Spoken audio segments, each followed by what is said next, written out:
Hello everyone, welcome to the YouTube channel. हम पढ़ रहे हैं द राजस्थान टेनेंसी एक्ट 1955 जो जेडीए जेएलओ के एग्ज़ाम के लिए इम्पोर्टेंट होने वाला है।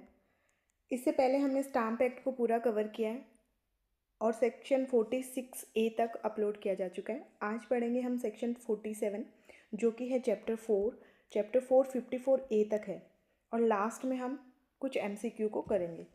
तो स्टार्ट करते हैं। सक्सेसर बाउंड बाय सब लीज, यानी जब एक टेनेंट अपनी होल्डिंग को सब लीज पर देता है और उसके बाद अगर वो उसके सक्सेसर को ट्रांसफ़र होती है तो अब जो सक्सेसर है वो भी उन रूल्स और रेगुलेशन के लिए बाउंड होगा जिसमें टेनेंट ने अपनी होल्डिंग को लीज पे दिया था। मान लीजिए किसी टेनेंट ने अपनी होल्डिंग को सब लीज पर दे दिया और उस टेनेंट की डेथ हो जाती है या उसका सक्सेसर आ जाता है, तो अब वो जो सक्सेसर है उस पट्टे की उन्हीं कंडीशन को, उन्हीं शर्तों को मानने के लिए बाध्य होगा जो टेनेंट ने रखी थी। बस एक ही बात को याद रखना है कि वो इस एक्ट से इनकंसिस्टेंट नहीं होगी। यानी ये जनरल सेक्शन है 47 जो सक्सेसर की ऑब्लिगेशन के बारे में बात करता है। फिर है सेक्शन 47A। 47 है special provision for Abu, Ajmer और सोनल एरिया के लिए विशेष प्रावधान। मैं आपको इसकी जिस्ट बता देती हूँ कि यानी इन क्षेत्रों में 1957 से पहले जो एक विशेष रेवेन्यू एक्ट था,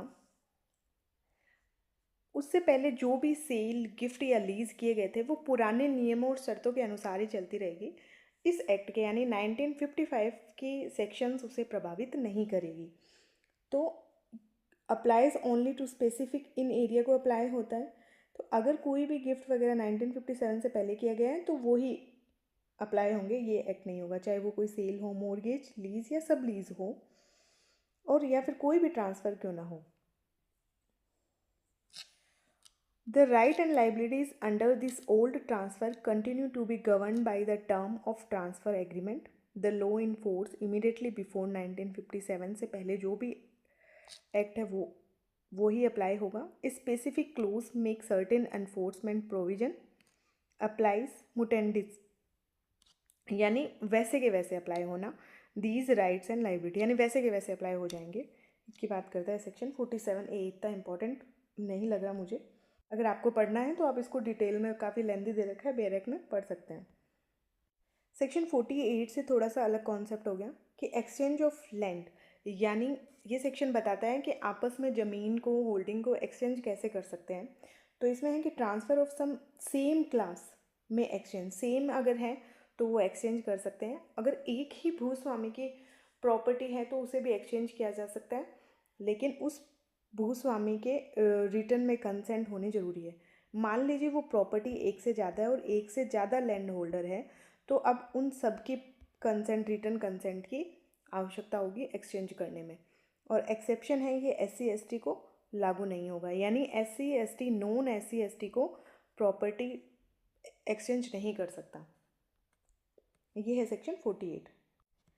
सेक्शन 49 बात करता है एक्सचेंज फॉर कंसोलिडेशन। कंसोलिडेशन का मतलब, कंसोलिडेशन यानी जब किसी व्यक्ति के पास में एक से ज़्यादा होल्डिंग है लेकिन वो अलग अलग जगह पे, मान लीजिए एक जयपुर में है, एक बीकानेर में, अलग अलग जगह पे है, तो ये सेक्शन उसको कंसोलिडेट करने के लिए बनाया गया है। तो ऐसा जो टेनेंट है वो अपना, अगर खेती को संगठित करना चाहता है, कंसोलिडेट करना चाहता है, तो उसे एक एप्लीकेशन देनी होगी असिस्टेंट कलेक्टर को। उसके बाद असिस्टेंट कलेक्टर उसकी जांच करेगा। अगर वो आश्वस्त हो जाता है और अगर रीज़नेबल ग्राउंड्स एग्जिस्ट करते हैं तो वो इसको ग्रांट दे देगा, ठीक है। और लेकिन जो भी प्रॉपर्टी आपस में कंसोलिडेट की जा रही है उनकी वैल्यू इक्वल होनी चाहिए और क्वालिटी भी सेम होनी चाहिए। ऐसा नहीं हो कि एक ज़मीन में तो पानी है और दूसरी ज़मीन में पानी ही नहीं है, ऐसा नहीं होना चाहिए। एक बंजर है, एक उपजाऊ है, बिल्कुल वो सेम क्वालिटी की होना चाहिए और उसकी वैल्यू भी इक्वल होनी चाहिए। तो असिस्टेंट कलेक्टर को एप्लीकेशन लगाई जा सकती है कंसोलिडेशन के लिए। सेक्शन 49A जो है वो शेड्यूल कास्ट और शेड्यूल ट्राइब को प्रोटेक्शन देता है। ये प्रोविज़न उनके लिए बनाए गए हैं, एक तरह से सेविंग क्लोज हम कह सकते हैं। इसमें ये कहा गया है कि सेक्शन 48 और 49 में कुछ भी लिखा हुआ हो, notwithstanding anything else, ये जो सेक्शन है apply to tenant who is a member of, अगर वो शेड्यूल कास्ट है या शेड्यूल ट्राइब है तो वो ऐसे किसी भी व्यक्ति को अपनी प्रॉपर्टी एक्सचेंज नहीं करेगा जो नॉन शेड्यूल कास्ट या नॉन शेड्यूल ट्राइब हो। ये है, यानी अगर प्रॉपर्टी एक्सचेंज करनी है तो शेड्यूल कास्ट और शेड्यूल ट्राइब उसी को एक्सचेंज कर सकते हैं जो शेड्यूल कास्ट या शेड्यूल ट्राइब है। ये section 49A। Section 50 right of tenant on exchange, यानी विनिमय पर काश्तकारों के अधिकार। जब दो टेनेंट आपस में अपनी प्रॉपर्टी को होल्डिंग को एक्सचेंज करते हैं, चाहे वो सेक्शन 48 में वॉलंटरी हो या सेक्शन 49 में कंसोलिडेशन के तहत, यानी अलग अलग जगह पे भूमि है तो उनको एक साथ करने के लिए, तो जब वो एक्सचेंज करते हैं और हर टेनेंट के पास में एक तरह से नई प्रॉपर्टी आ जाती है, इसकी ए की बी के पास में और बी की ए के पास में, तो अब उस टेनेंट ने जिन्होंने भी प्रॉपर्टी अपनी एक्सचेंज की है उनके पास में वही अधिकार और वही दायित्व रहेंगे जो पहले से थे। ऐसा नहीं है कि नए अधिकार और दायित्व आ जाएंगे, उनके अधिकार वही रहेंगे जो उनके वास्तव में उनके थे, समान अधिकार ही रहेंगे। टेनेंट के पास भूमि बी में बिल्कुल वही अधिकार रहेंगे जो भूमि ए में थे। सेक्शन 51 है राइट इन अलॉटेड लैंड, यानी अन्य भूमि के बदले विनिमय में आवंटित भूमियों पर अधिकार। ये सेक्शन तब अप्लाई होती है जब कोई लैंड को एक्सचेंज किया जाता है और उनमें से किसी एक लैंड पे कोई एनकम्बरेंस है, यानी भार है। भार यानी या तो उस पर कोई मॉर्गेज किया हुआ है या लीज पे है या अदर कोई लीगल लाइबिलिटी उस पर है, तब ये सेक्शन 51 काम में आता है। यानी ये जो दो लैंड की बात कर रहे हैं हम, ए की और बी की बात कर रहे हैं, अगर पुरानी ज़मीन के ऊपर कोई मॉर्गेज रखा हुआ है या फिर कोई भी लीज है, तो अब जैसे ही ये प्रॉपर्टी एक्सचेंज होगी तो वो ऐसा जो भार है, जो एनकम्बरेंस है, वो भी शिफ्ट हो जाएगा। ये सेक्शन इसके बारे में बात कर रहा है। A land exchange occur one land is burden with a lease और मॉर्गेज, लीज मॉर्गेज और encumbrance is transferred and attach to the new land, नई भूमि पे आ जाएगा। जो ओरिजिनल लैंड सीज है वो हैव एनी राइट और क्लेम फॉर द अनकम्बरेंस, और डिसाइड कौन करेगा, यानी मान लीजिए वैल्यू का अगर उनमें कोई डिफरेंस है तो कौन डिसाइड करेगा, वो असिस्टेंट कलेक्टर इसमें डिसाइड करेगा। ये सेक्शन 51।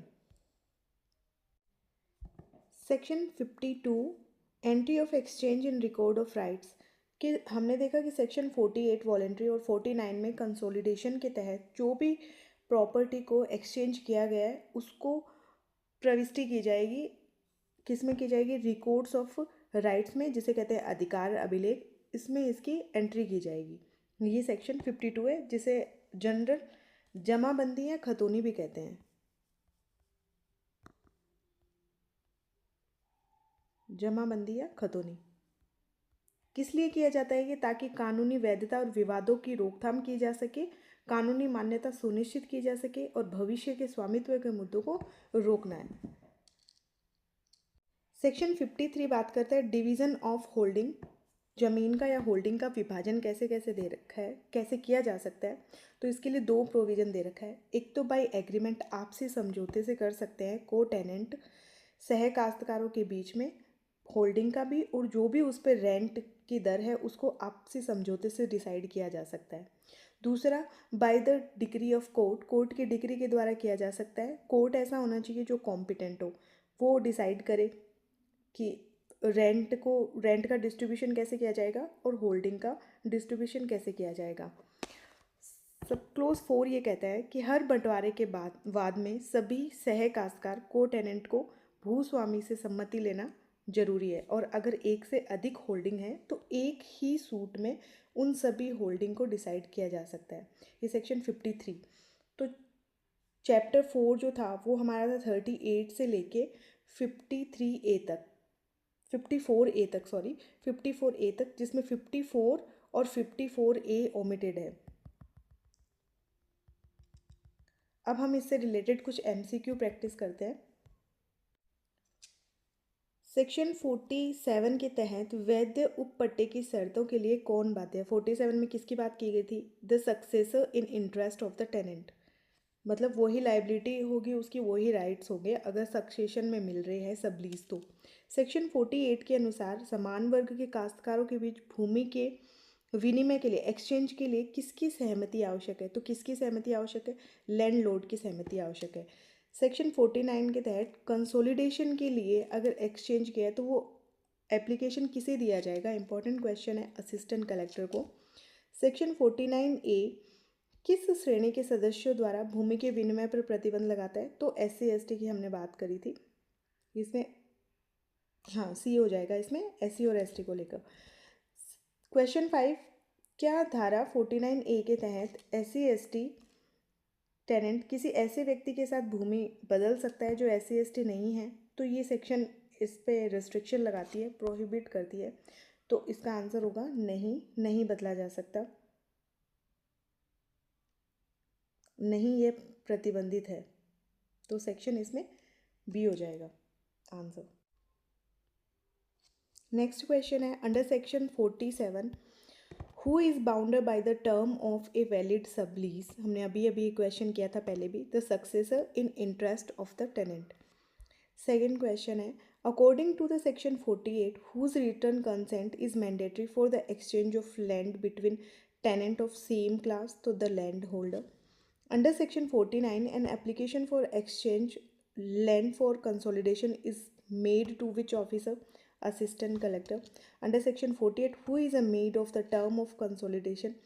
सेक्शन 47, तो इसमें क्या आ जाएगा? असिस्टेंट कलेक्टर, ये इसके ऑप्शन नहीं है, इसका आंसर आ जाएगा assistant collector. Under section 49 who is a point power to consent of, under section 57 के तहत देने के लिए कौन? ऑप्शन थोड़े अलग अलग हो गए, इसमें ऑप्शन होगा land holder. What happen in the composition of item of holding under section 57?